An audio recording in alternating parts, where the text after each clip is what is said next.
26 సంవత్సరాల నమ్మకం, లక్షలాది సంతోషకరమైన వివాహాలు. తెలుగు మ్యాట్రిమోనీని డౌన్లోడ్ చేయండి. రామాయణ రిలీజ్ కి ఇంకా 3 నెలలు కూడా లేదు. అందుకే టీం డిఫరెంట్ స్ట్రాటజీ ఫాలో అవుతోంది. దేశవ్యాప్తంగా స్కూల్స్ ని టార్గెట్ చేస్తున్నారు వాళ్ళు. 5 లక్షల మంది విద్యార్థులకి ఇతిహాస గొప్పతనాన్ని తెలియజేస్తున్నారు. రూట్స్ నుంచే టార్గెట్ చేస్తున్నారు. 2 భాగాలుగా రానున్న ఈ విజువల్ వండర్ కోసం మేకర్స్ ఇంకా ఏమేం ప్లాన్ చేస్తున్నారో తెలుసా? నమిత్ మల్హోత్రా నిర్మిస్తోన్న రామాయణపై భారీ అంచనాలున్నాయి.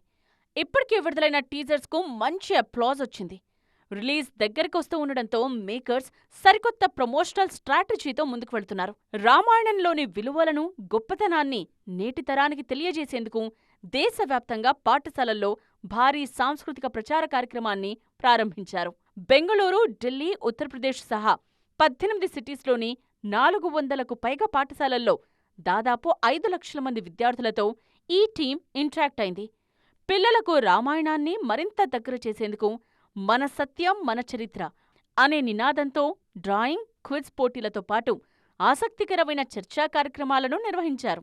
రామాయణంలోని కీలక ఘట్టాలను పిల్లలకు అర్థమయ్యేలా చేస్తున్నారు. దేశంలోని అత్యంత ఆదరణ పొందిన ఇతిహాసం ఆధారంగా నితీష్ తివారీ రామాయణ చిత్రాన్ని తెరకెక్కిస్తున్నారు. ఇందులో రణ్బీర్ కపూర్ శ్రీరాముడిగా నటిస్తూ ఉండగా సాయి పల్లవి సీతాదేవిగా కనిపిస్తున్నారు. అలాగే కేజీఎఫ్ స్టార్ యష్ రావణాసురుడిగా, సన్నీ డియోల్ హనుమంతుడిగా, రవి దుబే లక్ష్మణుడిగా నటిస్తున్నారు. ఈ ఎపిక్ డ్రామాలో విజువల్స్తో పాటు ఎమోషన్స్ పై ఫోకస్ చేశారు నితీష్ తివారీ.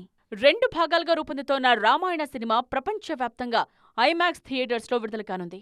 మొదటి భాగం 2026 దీపావళికి రిలీజ్ కానుండగా రెండో భాగం 2027 దీపావళికి రానుంది.